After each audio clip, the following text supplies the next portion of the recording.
What's up, guys? It's the Newbie Disc Golfer here, bringing you another video. Today we're doing something a little different, and I'm going to bring you rebuilding my beginner bag. I kind of wanted to do a video just going through if I had to build a bag with my knowledge now for my past self when I was really getting into disc golf, what I would do and what I'd fill it with, just because I thought it'd be fun, and maybe a couple people, if they're flipping through disc golf on YouTube, they might find it and maybe it'll help them. I do have the warning. I have mostly thrown Discraft in my career so far. I'm branching out now, and a lot of the stuff that isn't Discraft wouldn't be super useful as a beginner. So mostly I chose Discraft stuff, but I did mix in a couple other manufacturers that I knew and enjoyed having. So let's start it all up. I'll add it to the mydiscbag.com, which is an awesome website for people building their bags and just trying to see kind of overlap and what they need, what they're missing, gives a good visual, and I'll use this while I go through. But to start it off, disc I absolutely love throwing, and I would 100% have a little fanboy here, but is the Luna. It's a really nice straight flying putter. You can putt with if you enjoy it. Don't know if I'd really putt with them. Maybe I would. A little expensive for putters in my opinion, but definitely use it as a throwing putter. Might be a little overstable right out of the box, especially for me back then. But I think it's something that once it gets beat in, it would have been a really nice straight flyer. And I just absolutely love mine now. And I know there's no way that I could skip having this if I ever had to go back and do it again. So first disc we're going to put is the Luna. Let's just pick a random color. Let's go good old green Luna, which I don't think they have. But let's plop in the Luna first. Here we go. There's the first disc. I'm definitely going to start at the putters, build my way up to a couple distance drivers. I'm going to put them on here just because after a while I definitely would need some. But really, as a beginner, wouldn't really need them that much. Didn't really throw distance drivers for a really long time. Even drivers I was pretty hesitant with. So after the Luna, I think I would have to go with a Westside Maiden. This is almost the same slot I'm filling with the Luna, but I think it's going to be straighter out of the box with a consistent little bit of fade, but not as much as the Luna. And I think having this right off the gate to like use while my Luna gets beat in would be really nice. And I think these kind of will beat in at a similar rate that I'll have something a little on the flippier side, but straight flippy. So not something that's just going to turn over way to the right, something that'll fly straight with maybe a little right turn. Maybe we'll keep that finish, and then I'll have the Luna. So I just think I really like the Maidens. I don't throw them just because I have my Luna is pretty much where my Maiden is in stability right now, just how beat up it is, and I just like it more. But I really would love getting a more premium plastic Maiden and just seeing how nicely they fly. So we second disc, we're going to go with Westside Maiden. Let's go orange. Actually, let's go yellow. Maiden seems like a good old yellow color. I'll go like a light yellow. So I'll do plastics for the ones that really have different choices. The Luna is just the one plastic because I'm not going to try to get any fancy. So I'm just going to get whatever the baseline special blend Luna. I think for the West side, for the Maiden, I'd probably go BT Hard again, which is what I have right now. I just can trust that it'll keep the consistency that my Maiden has now. And I know it'll be a really straight flyer with a little bit of fade at the end. So there we go, first two discs. If you don't want a Maiden, and if you like something like the Banger GT, and when I had my Banger, it felt pretty much the same. It does have the little thumb track, which for you that don't know, it's just pretty much a little like ditch type divot right here that goes around the whole thing. Didn't really enjoy my Banger, but that would really just be kind of if you wanted to go Discraft or you didn't really like the Maiden, you could replace it with the Banger GT. I wouldn't use a Banger GT, so I'm just gonna get rid of it. And that brings up probably my favorite disc in my bag, or at least one of them for sure, and that'd be the Zone. Wouldn't get the Brody Zone, the Get Freaky Crystal Flex Zone. I would just get an ESP because I love my ESP zones.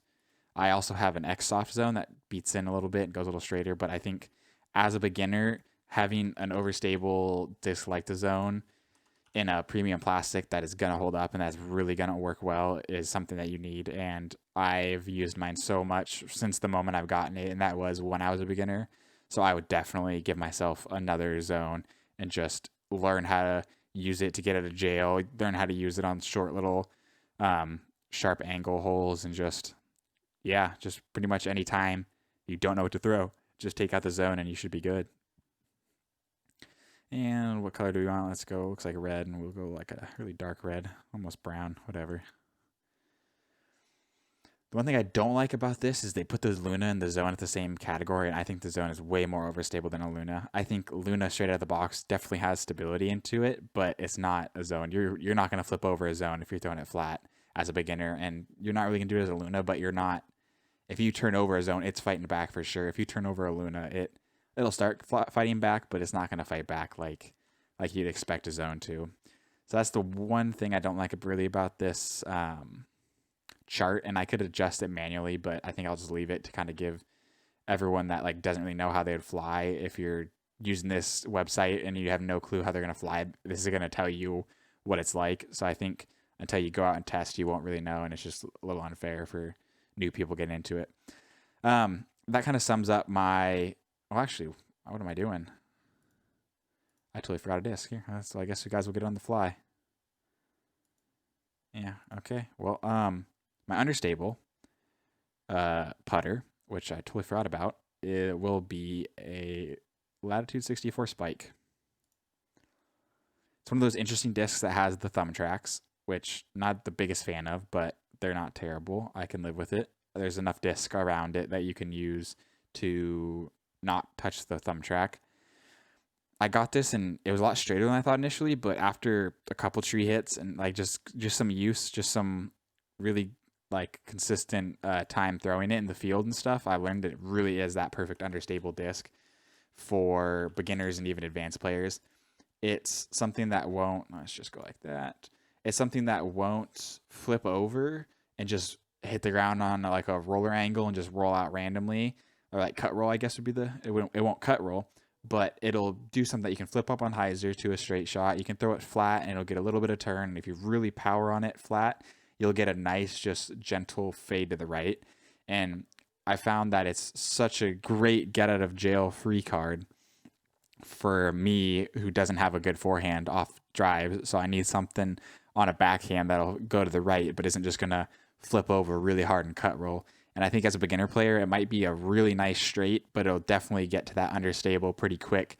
And I love mine in zero medium, so I would definitely give it, oh gosh.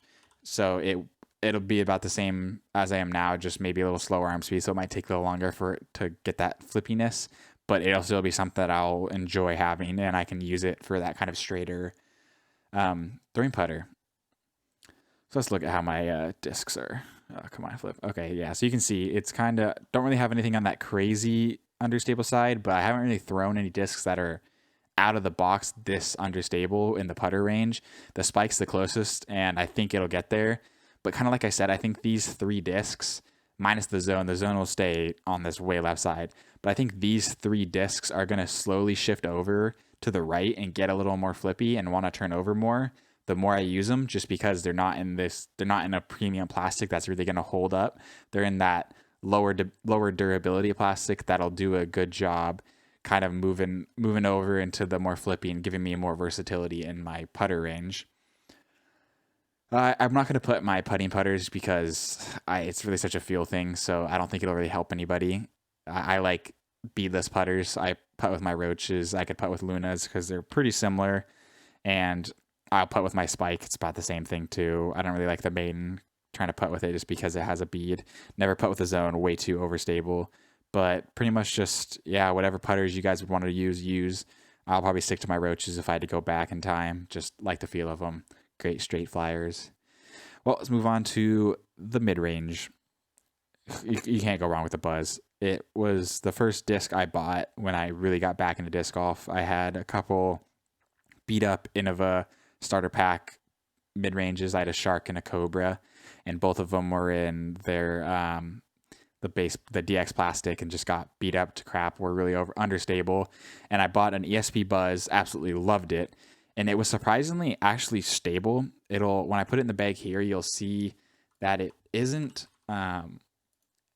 overly stable, like when you look it up on here, but when you actually throw as a new player with a ESP buds especially. I think the Z are pretty similar, but when you throw them, you're going to have some stability. You're going to have a good amount of finish, which I think is perfect for mid ranges because you don't really need a ton of them when you're getting started. I think putters are definitely the disc you want to have that you're manipulating a lot more, and I think the mid ranges are something you're going to want kind of a staple that you know what they're going to do, and you can just rely on them to be consistent, where you're not really trying to learn too much with them or get too many of them and kind of get lost in that over disc, like too many discs in your bag. Because I think a lot of people will do that and it'll really hurt their game. I think it did with mine for a really long time because I had no clue what a lot of my discs. I still probably have way more discs in my bag than I need, but I just like having the options for some of them, and I really haven't dialed in every single one of my discs exclusively in the field just because of the season it's been hitting. But I think keeping your mid ranges kind of limited when you're starting out is really good, and I think the Buzz is a perfect disc that when you're first starting, it's going to be a little more on that overstable. As it beats in, as you kind of get better, it's going to fly straighter and straighter, and you can't go wrong with a straight mid range. There's just nothing wrong with that. For my understable mid range, going with the Meteor, definitely getting Z line Meteor again. Actually, no, I think I'd go with ESP. From what I can tell, I think the ESP is a little flippier, and I think you can work with it more. I find that my Meteor doesn't really like hyzer flipping. It'll turn over if you throw it flat, but if you put it on a hyzer, it seems to want to like carry that hyzer the whole way. And I never really liked that about it because I wanted something understable to flip up for me, so I didn't have to just throw it on that straight turnover line, because there's a lot of holes not having a forehand that it kills me having to throw a backhand turnover, but having to throw it like on a flat line and go right away instead of flipping it up and having it turn over as it's flying. It just never really worked well for me having the Z line. I love my Meteor. It's one of the best turnover discs I have. I think it is in Discraft, maybe even on the market. I haven't thrown too many, but I just think it's something that I would like to be able to hyzer flip a little more than mine does, and just give a little more versatility. I didn't realize it was a 4-speed, so it's supposed to be as fast as a Spike, but I think my Meteor will fly a little further than my Spike will. I don't know. That's just kind of a personal opinion. And for my first driver, I'm going to go with the Latitude 64 Fury in Optoplastic. I actually found one of these while I was looking for one of my buddy's discs without a name on it, and as sad as that is for whoever lost it, got to put your names on the disc so you can call when you find them. But I picked it up and threw it when I got home, or threw it on a hole later on, and I was just amazed at how flippy this thing was. It looked pretty beat in, which could have a little bit of a play, but it was an amazing understable driver for me as my current player, which can throw a lot higher speed discs and a lot more stable discs than I could as a beginner. So I think this disc as a beginner would just go so far and so straight with a little bit of fade at the end, but not something that's just going to dump out. And I think you'll never go wrong with a Fury. Love the feel of it. Optoplastic is, I think, my favorite plastic out of any of the manufacturers that I have tried. A couple have been getting closer, but I think Opto is something that I can always trust the feeling of, and it just always feels great in the hands. Mine's red. I'm going to go with keep the red factor going here, and here we go. We got the Fury. So we kind of jumped a little bit. I guess I am kind of missing that 7-speed, which maybe that's not a good idea, but I never really liked throwing that when I first was a beginner. I never really liked that lower speed. I kind of like throwing my Buzz or my mid-range until I would jump up to whatever my fairway driver is. So I think going back in time, it worked for me, and I think going back through it, I think if I had something like a Fury that is going to be understable, even at a 9-speed, it'll really teach me as it's getting beat in and as my arm speed is speeding up, kind of how to control a disc. And I think it's just great for any beginner that's getting into the game. If you are really a Discraft fan, and this is the only reason I know is because I had one. You can also get a Sting, very similar, 7-speed, so it's going to be a little slower. So maybe it's even easier to throw, but it's definitely that understable fairway driver, kind of that tweener mid-range fairway driver. So this might even be better, but I kind of wanted to mix up just from outside of Discraft. But yeah, Sting, great disc. I had mine in titanium plastic. Was not very stable. It liked to flip up, flip over, turn over, whatever as I was playing. So, but as a beginner, it's going to be a great far flying straight disc. You can maybe flip it up, but most likely you'll have to throw it flat on a little bit of turnover and you'll get a really good flight. You'll learn the same way as the Fury. You'll learn as you're going and you'll just kind of develop more and more skill as you're throwing this. So, if we go back to my bag, you can see so far we're a little bit on this kind of like central, like stable, straight flying area, which is, in my opinion, really good. You want to throw understable stuff, but you don't want it to be all like crazy flippy, and especially if you're in cheaper plastics, it's going to get beat in to the point where you can't really throw it very well. So I think having things that are at this straight to understable will keep you learning and not throwing things that are so overstable you're just turning it over the whole time. It'll allow you to throw things straight, a little bit of a hyzer, but it's still letting you learn how to throw more stable discs than just the crazy understable ones. Next disc is Undertaker.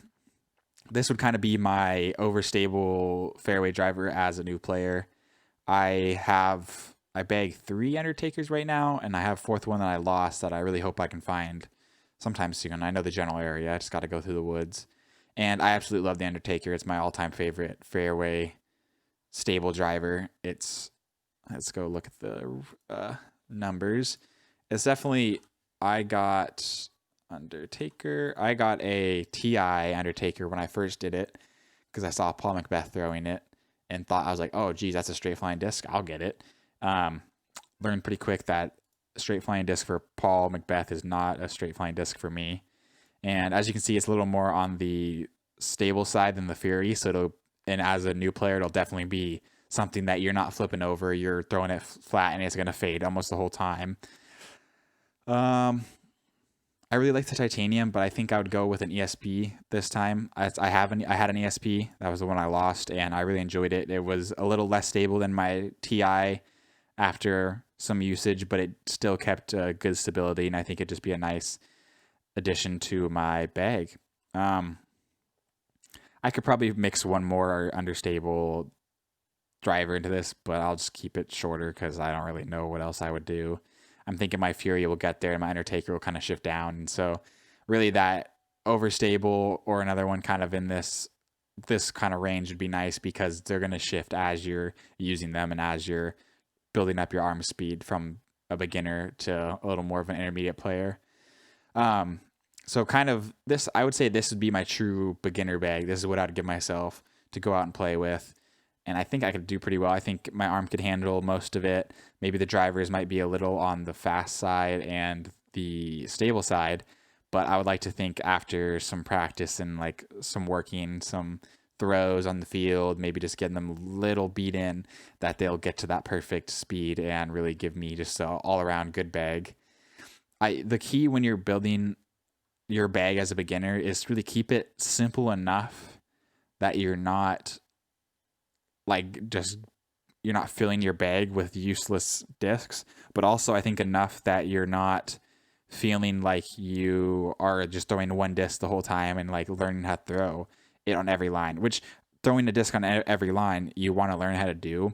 But I also think you want to be able to kind of learn your discs and learn how they're changing, because if you just had one disc and that's all you threw, great on you. You could be really good. You'll get to a point that's just going to be like, you'll be really good.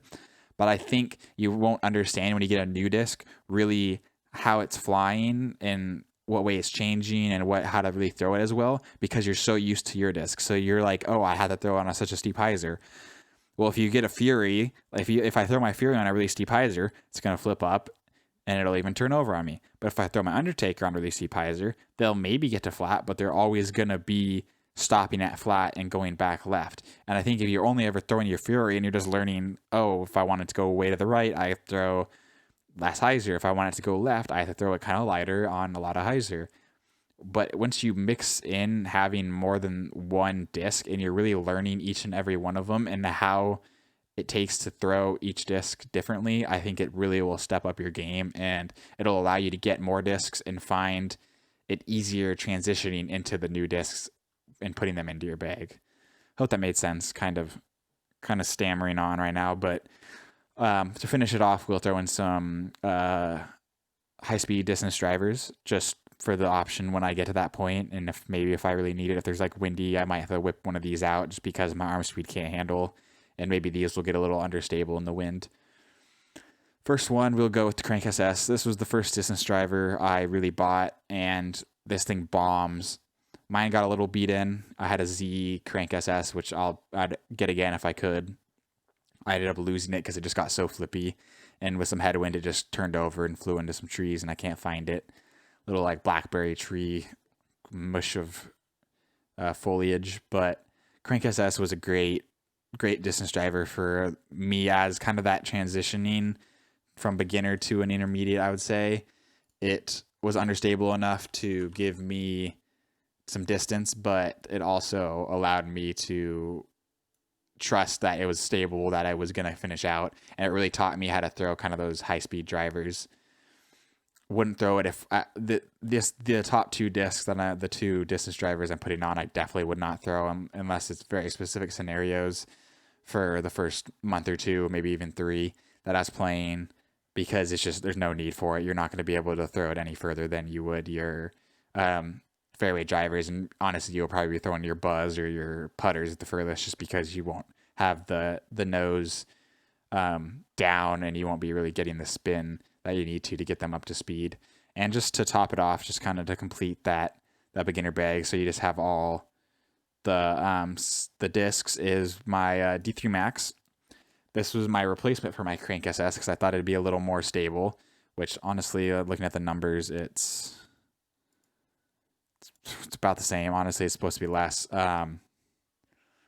Stable. I kind of surprised it's this Understable, because it's a lot more stable in my opinion, throwing it and stuff right out of the box than these numbers. Maybe that's just because I'm not getting into speed. I don't know, but love the D3 Max for that flip up, not too much to the right, come back, even throwing it flat and kind of just letting it glide straight. It has a little bit of turn. It's just overall really good distance driver for me right now as a better player. So I think as a beginner, before I kind of developed that faster arm speed and everything, I think it'd be a pretty good stable to straight distance driver. And with this, I don't even remember what plastic, so I'll just go 400. I think mine's 400G. What color do we want? What color do I have? Let's go like a lime green. Let's go really ugly. Let's see what this kind of lays out, because I have a feeling like this is going to be, oh, it's even more. Okay, well, maybe wrong. I guess here, let's go add one more. I got one more in here. Where am I looking? Here we go. This is one I know that we can put here. Let's end it off with, where's it at? Gotta try to remember where it's at. Here we go. Yes, gotta love. End it off with an orc. This would be another great disc for that overstable distance driver, fairway driver, something that you really aren't going to be throwing unless you need to throw spike hyzers or anything like that. And it'll just kind of add to your repertoire of discs. My buddy, that's like his only, that's really his main, probably get a champion. That's his main distance driver. That's pretty much all he throws all the time. And he's learned to really use it in a lot of good ways. Started out overstable, got beat into a pretty flat disc. And I think it's a 10 speed, but it flies really far. It flies kind of close to that 11 speed. And I think it's a perfect tweener for overstable, something that you know will finish if you really need it in some wind, but also isn't going to just take super high arm speed to throw. With this, you can see my beginner bag. If I had to go back and give myself a redo on what discs I would throw, I would probably throw these. This to me looks like a pretty solid spread, and I think after some time this would be a really good, and I could be really versatile with this bag and do pretty much everything I need. I could add a few spots. You know, you're missing a really high speed overstable, even stable. You're missing the really understable a lot. This is a very lacking spot right here, even down here, you could say. But I think with the discs I have, they'll kind of move around. If I had to add something else, maybe I'd add an overstable mid, but the zone kind of plays that tweener. So realistically, I can't think of anything else to do with if I had to redo a beginner bag for myself. Maybe this will help you guys at all. I don't know. Maybe go try some of these discs, see how you like it, see if this bag actually works well for you as a beginner. Maybe don't buy all of them at once because it'd be a lot of money, but maybe pick and choose a few and just see if you like them. If you enjoyed the video, which I hopefully you guys do, please hit that subscribe button, drop a like, hit the bell, get notified whenever I upload more. Hopefully we'll be able to get out once the rain kind of slows down a little bit, get out and play a little, record a little for you guys, and get some more rounds in. Let me know if you like these type of videos. I definitely would gladly do more of these, maybe build some other bags off discs I haven't thrown, maybe just do something else interesting. I really want to work on my talking skills because I feel like I'm pretty terrible with this commentating over it while I do it. I kind of ramble on a lot. Hopefully you can listen to it and hopefully enjoy it. Quickly, let's check out the flights. See some pretty solid flights here. Fits a lot of shots you can do. And on that, peace.